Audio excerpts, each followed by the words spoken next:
Hey y'all, it's Katie and welcome back to my channel, Katie Garrison Fitness. And today we'll be talking about 4 different things that every new exerciser should know up front. These are things that I go over with my clients usually in our first consultation or our first couple of sessions and are super important to your fitness routine. So here we go.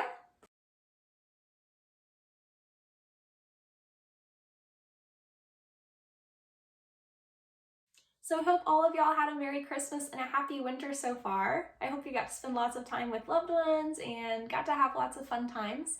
I know I'm filming this before my Christmas vacation so that I can have lots of family time away from YouTube. So I know I will be having a good Christmas later on. But anywho, we're gonna go ahead and jump right into the topic today. So these 4 things are usually things I talk about with my clients within their first few sessions, possibly even into the first couple months of training. And these things really lay the foundation for all the things that will come later in our training program, and are just super fundamental things to know if you're just a basic exerciser as well. So number 1 here is shifting our mindsets. Instead of having the workout mindset of working out to achieve a certain thing and then we are done, completed, done with working out, we're going to shift that mindset into a lifestyle of exercise and a lifestyle of health that will help us throughout our lifespan. So the reason I talk about lifestyle changes so often is because they are the most powerful and the most impactful in our lives. I know New Year's is right around the corner and we'll have all of those fun resolutions. And usually when we first start a new exercise routine, we have a lot of motivation up front. So let's go ahead and take that to advantage because eventually that motivation will fade off a little bit. But if we can set some things in place at first, we should be able to stay consistent even after that initial motivation fades.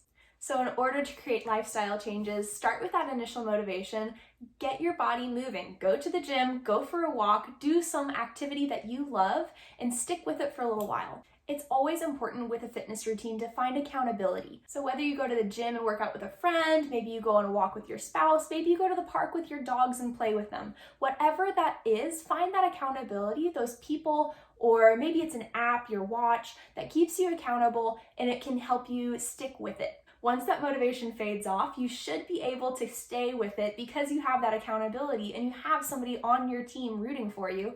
And then you have that enjoyment and that inherent love of the activity that will keep you moving. So if we're able to make those lifestyle changes, instead of just reaching the finish line to whatever goal you had and being done with exercise, we should be able to move on and keep going past that and keep focusing on these lifelong lifestyle changes that will help us later on in life too. Number 2 is non-scale victories. This one is pretty important because a lot of folks, when they first come into training, usually have a scale-oriented goal that they're looking to achieve. And scale-oriented goals and looking at the scale as a metric to follow progress is totally valid and totally fine. The scale is a fantastic tool for multiple reasons, but it's not the only metric that we can measure our success by. So here are 4 other things that we can focus on instead of just the scale. First off, immediately after we exercise, our body is going to release endorphins into our body. Endorphins are the chemicals that your body releases into your brain after exercise, and those help us feel more energized, they help us improve mood and cognition, they also help us reduce stress and anxiety.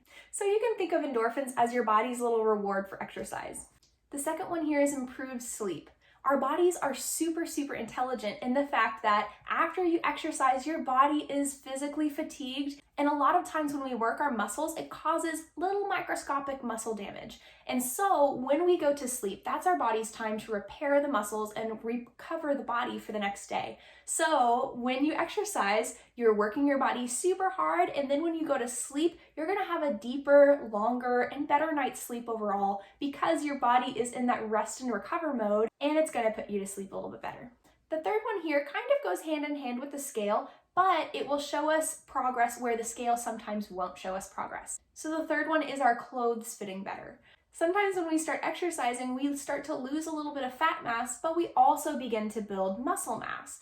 Muscle weighs more than fat actually. So as you start to reduce fat and increase that muscle mass, the scale might not show much of a difference, but our clothing will definitely show the real story. So if you start to feel that some areas of your clothing are feeling more loose, more baggy, some other areas are feeling a little bit more tight, that's okay because you might be feeling that muscle and fat distribution changing a little bit. And number 4 here is the most exciting, at least to me. It's when activities of daily life start to feel easier. So as we start to strengthen the heart and the muscles in the body, we start to notice that daily activities like taking stairs, raking leaves, playing with the dogs or kids, they start to feel easier. You start to feel less and less out of breath, and you start to feel like you can do more and lift more and move better. And we're back. I had a few technical difficulties right there in that clip, but we're back now, so yay. Number 3 is knowing how much exercise to do throughout your week. So I already made a whole complete video on exercise guidelines and how much exercise you do in your week. I'll link it up above somewhere. So in that video, I explained that within an average week, you want at least 2 or more days of resistance training. That's using weights, body weight, bands, whatever your form of resistance is. That's working all the major muscle groups in the body 2 times a week. And then at least getting in 150 minutes or more of cardio a week. That's 2.5 hours, and we can sprinkle that across our week, and every form of cardio counts. So taking the stairs at work, taking your dog on a walk, all of that counts towards our cardio minutes. And then having 2 days of flexibility and 2 separate days of balance training is also recommended. Those flexibility sessions you can put at the end of those resistance training sessions. That's an easy way to work the muscles and then work on recovery for those muscles, as well as the balance training. You can incorporate that into your workouts as well. Throw in some balance training or some exercises that challenge your balance as well. And finally here, number 4 is working on quality over quantity. And what I mean by that is when we work on our exercise, we want to focus on our functional movement and on how our body is moving quality-wise. So we have these things called functional movement patterns, and what that is these fundamental movements that our body does that will help us become more efficient throughout our daily lives. So our basic movement patterns are our squat, lunge, and hinge movements for our lower body. We have our walking gait or our carry, and then for upper body, we have our push, pull, and rotate.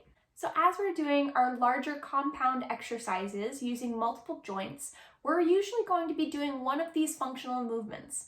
And as we're doing these movements, we want to focus on our movement quality. So when we focus on quality of the movement, we're focusing on building and establishing a firm base for our movement so that as we slowly add on weight, as we progress throughout our training, then we're able to accommodate for that weight well, and our body is able to take the load properly versus just starting out first day in the weight room, you want to squat and you grab that heaviest barbell you can and you start squatting with that.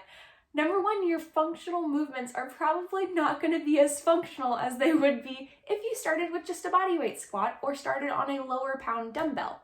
So it's okay to grab that lighter weight, and it's actually in some cases better for us to start with that lighter weight in the first place. As you build strength, confidence, and stability in our major muscle groups and core, then we'll be able to take that load later on, and you'll be much better off for it. So if you like this video, go ahead and like and subscribe below. You can follow me on my other media platforms on Instagram and Facebook at Katie Garrison Fitness. And today's question of the day in the comments below is that for beginner exercisers, what is something that you wish you had known when you first started fitness, or what is something that you think beginner exercisers need to know going into the gym? And New Year's is coming up, so on January 1st, my Fit Tips is launching, and that is going to be talking all about resolutions and how to set better goals for yourself this year. So if you want to receive that in your email on January 1st, and the subscription link is below, so go ahead and check that out as well. And as always, I hope you stay healthy and have a happy new year. Bye.